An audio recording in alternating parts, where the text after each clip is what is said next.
আজকে আপনারা প্রমাণ করে দিয়েছেন বাংলাদেশ জাতীয়তাবাদী দলের ঘাঁটি আখাউড়ার মাটি। প্রিয় ভাই বোনেরা,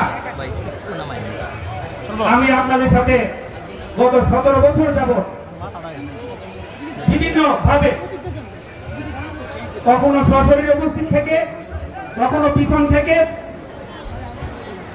আপনাদেরকে বিভিন্ন ভাবে সহযোগিতা করে গত 17টি বছর যাবত এই অত্র অঞ্চলের কসবা এবং আখাউড়ার প্রত্যেকটি ওয়ার্ডে বাংলাদেশ জাতীয়তাবাদী দল বিএনপি সহ সকল অঙ্গ সহযোগী সংগঠনকে আমি উজ্জীবিত করেছি। প্রত্যেকটি কমিটি দিয়ে আমরা প্রত্যেকটা নেতা কর্মীর মাধ্যমে প্রত্যেকটা গ্রামে গ্রামে আমরা বিএনপির দুর্গ হিসাবে গড়ে তুলেছি।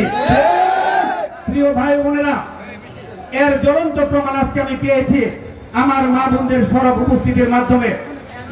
আমার ভাইদের এবং আমার যারা মুরব্বিয়ান তাদের উপস্থিতির মাধ্যমে আজকে প্রমাণ পেয়েছি যে আমরা যেভাবে কাজ করে যাচ্ছি আমরা সফল, আলহামদুলিল্লাহ। আপনারা জানেন আগামী ফেব্রুয়ারি মাসে নির্বাচন হবে। এই নির্বাচনকে কেন্দ্র করে আমি প্রত্যেকটা ওয়ার্ডে ওয়ার্ডে আপনাদের সাথে আমি জনসংযোগ করছি। পরিতাপের বিষয় হলো অত্র অঞ্চলের অবকাঠামোর এত ভয়ঙ্কর অবস্থা।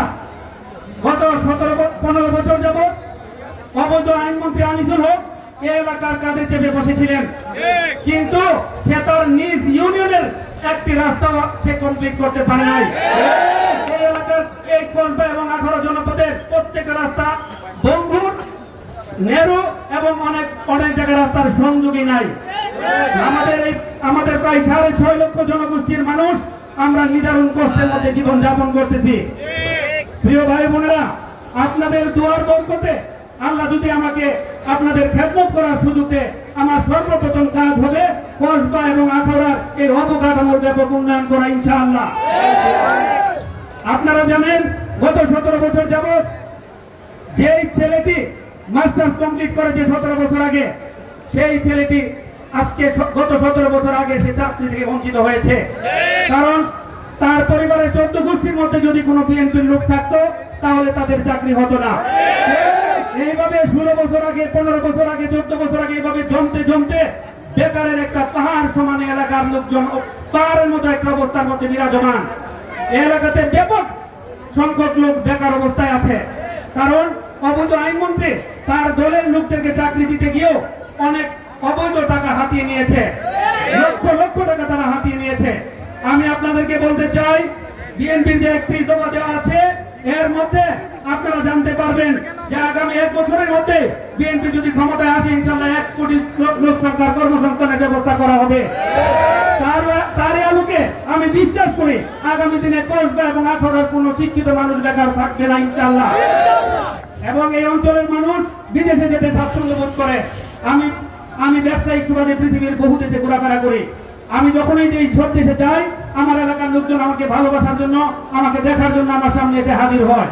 আমি জানতে পারি তারা অনেক কঠোর পরিশ্রম করে কিন্তু অত্যন্ত কম মজুরি পায়। কারণ হলো পার্শ্ববর্তী বিভিন্ন দেশ থেকে বিভিন্ন প্রবাসীরা কাজ করার জন্য যায়। যেমন ইন্ডিয়া থেকে যায় সুপারভাইজার হিসাবে যায়, ফিলিপাইন থেকে যায় নার্স হিসাবে যায়, বিভিন্ন পাকিস্তান থেকে ডাক্তার যায়, সিকিউরিটির লোকজন যায়, এবং ইরান থেকে সিকিউরিটির লোকজন যায়। আর বাংলাদেশ থেকে শুধুমাত্র একটা সঠিক উদ্যোগের অভাবে আমরা শুধুমাত্র লেবার পাঠাতে পারি। সেই কারণে লেবারের বেতন সবসময় কম থাকে। আমার টার্গেট হলো যদি আল্লাহর রহমতে আগামী দিনে বিএনপি ক্ষমতায় আসে তাহলে এই এলাকায় আমি কারিগরি শিক্ষার জন্য আমি আমার সর্বোচ্চ শক্তি নিয়োগ করবো, ইনশাআল্লাহ। কসবা এবং আখাউড়ায় কারিগরি শিক্ষা প্রতিষ্ঠান করা হবে এবং সেইখান থেকে যারা বিদেশগামী তারা সংশ্লিষ্ট বিষয়ে দক্ষ হয়ে, সংশ্লিষ্ট ভাষায় পারদর্শী হয়ে এবং সংশ্লিষ্ট দেশের আইন কানুন শিখে কম খরচে তারা বিদেশে যাবে এবং তারা কমপক্ষে এখন যে টাকা ইনকাম করে তার থেকে 3 গুণ টাকা বেশি ইনকাম করবে। এতে করে বাংলাদেশের যেমন বিদেশি ফরেন রেমিটেন্স আসবে, আমাদের কসবা আখাউড়া অর্থনৈতিকভাবে স্বাবলম্বী হবে, ইনশাআল্লাহ। প্রিয় ভাই বোনেরা, আমি আপনাদেরকে বলবো আমাদের এলাকায় গ্যাস আছে, আমাদের কসবাতে গ্যাস আছে, কিন্তু দুঃখের বিষয় এই গ্যাস আমরা উৎপাদন করতে পারি না। আমাদের টার্গেট হবে কিভাবে এই গ্যাসের সর্বোচ্চ উৎপাদন নিশ্চিত করা যায় এবং আমি চেষ্টা করবো কসবা এবং আখাউড়ার প্রত্যেকটা ঘরে ঘরে যেন গ্যাস সরবরাহ করা যায় সেই ব্যাপারে আপনাদেরকে নিয়ে আমি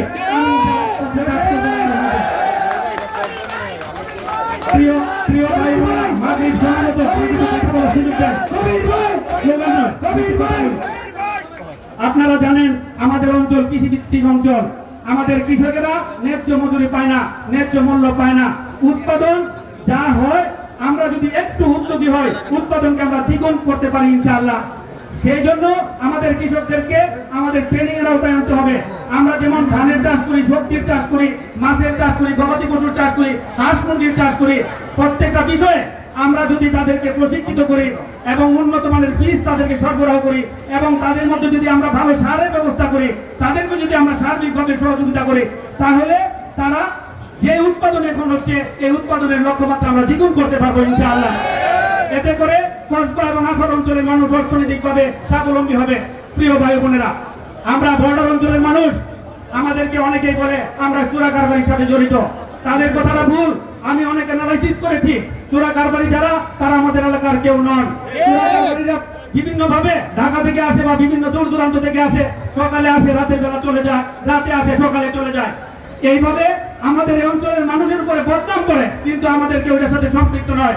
আমি আপনাদের মাধ্যমে সংশ্লিষ্ট কর্তৃপক্ষকে বলবো, আপনারা এই কারা এখানে আসে এবং রাতের বেলা চলে যায় তাদেরকে আপনারা আইডেন্টিফাই করেন এবং আমাদের বিএনপির উপরে যেন কোনো প্রকার বদনাম না আসে এই ব্যাপারে আপনাদেরকে সর্বোচ্চ সতর্কতা অবলম্বন করতে হবে। প্রিয় ভাইয়ের আমার, আমি আরেকটা কথা বলবো, যেহেতু আমরা বর্ডার অঞ্চলের মানুষ, আমাদের যে জিনিসটা দরকার, আখাউড়া একটা উন্নত মানের, আখাউড়া কিন্তু একটা স্থলবন্দর, আমাদের এখানে আমদানি রপ্তানির ব্যবসা হয়। কিন্তু এইখানে এই কিছুদিন আগে এই যে রাস্তাটা ইন্ডিয়া থেকে ব্রাহ্মণবাড়িয়া পর্যন্ত, ঢাকা পর্যন্ত গিয়েছিল, এই রাস্তার কার্যক্রম বন্ধ করে দেওয়া হয়েছে। এতে করে এই এলাকার জনসাধারণ আমরা মারাত্মক অসুবিধার মধ্যে পড়েছি। আপনাদের মাধ্যমে আমি জানাতে চাই, যদি ইন্ডিয়ার এই প্রকল্পটা এই প্রকল্প বাতিল হয়ে গেলে এটা যেন বাংলাদেশের কোন একটা প্রকল্পের মধ্যে দিয়ে আমাদের এই স্থলবন্দরের রাস্তাটা যেন কন্টিনিউ করে আমি সরকারের প্রতি উদারত আহ্বান জানাই। প্রিয় ভাই বোনেরা, আপনারা জানেন আমাদের পাশে তিতাস নদীর পানি আজকে দূষিত হয়ে গিয়েছে। আমি বারবার আপনাদেরকে বলেছি, এই তিতাস নদীর যে মাছ আছে, যে জলজ প্রাণী আছে, প্রায় 17 প্রজাতির প্রাণী বিলুপ্ত হয়ে গিয়েছে। কারণ আগরতলা থেকে এই খাল দিয়ে একটা বিষাক্ত পানি আসে, এই পানি এসে আমাদের তিতাস নদীতে মিশার কারণে তিতাস নদীর পানি সম্পূর্ণ বিষাক্ত হয়ে গেছে। আমরা যে মাছ পাই এবং যে মাছ খাই এটা স্বাস্থ্যসম্মত নয় এবং এই অঞ্চলের জেলে পরিবারেরা বিভিন্ন রকম মারাত্মক চর্মরোগে আক্রান্ত হওয়ার ঝুঁকিতে রয়েছে। আমি মৎস্য সম্পদ অধিদপ্তরের সাথে যোগাযোগ করেছি, তাদের কাছ থেকে জানতে পেরেছি আমরা খুব একটা ঝুঁকির মধ্যে আছি। আমি আপনাদের মাধ্যমে সরকারের কাছে উদারত আহ্বান জানাই, আমাদের এই তিতাস নদীর পানি যেন বিশুদ্ধকরণ করার পর্যাপ্ত ব্যবস্থা নেওয়া হয়। সেটা করতে হলে যেহেতু দুই দেশের বিষয় এবং আন্তঃমন্ত্রণালয়ের বিষয়, সেই জন্য আমি আমাদের প্রধান উপদেষ্টাকে বলবো যে আপনি অনতিবিলম্বে এই ব্যাপারে একটা ব্যবস্থা নিন এবং আমি আপনাদেরকে কথা দিতে পারি, যদি আগামী দিনে আমি যদি আপনাদের সমর্থন পেয়ে, বাংলাদেশ জাতীয়তাবাদী দলের মনোনয়ন পেয়ে আমি যদি আপনাদের খেদমত করার সুযোগ পাই, আমি এই যে পানিটা বিষাক্ত পানি আসতেছে এটা পরিশুদ্ধ করার ব্যবস্থা করবো ইনশাআল্লাহ। প্রিয় ভাই বোনেরা, আমরা কিন্তু পরিবেশ দিন দিন ভারসাম্যহীন হয়ে যাচ্ছি, কারণ আমাদের মানুষজন প্রতিদিন গাছ কাটতেছে। আমাদের টার্গেট, আমরা সারা কসবা আখাউড়া সহ সারা বাংলাদেশে বনজ, ফলজ এবং বিভিন্ন প্রকার উদ্ভিদ গাছ আমরা রোপণ করে এই অঞ্চলকে বনায়নের উপযোগী করব, যেন পরিবেশের ভারসাম্য রক্ষা হয়।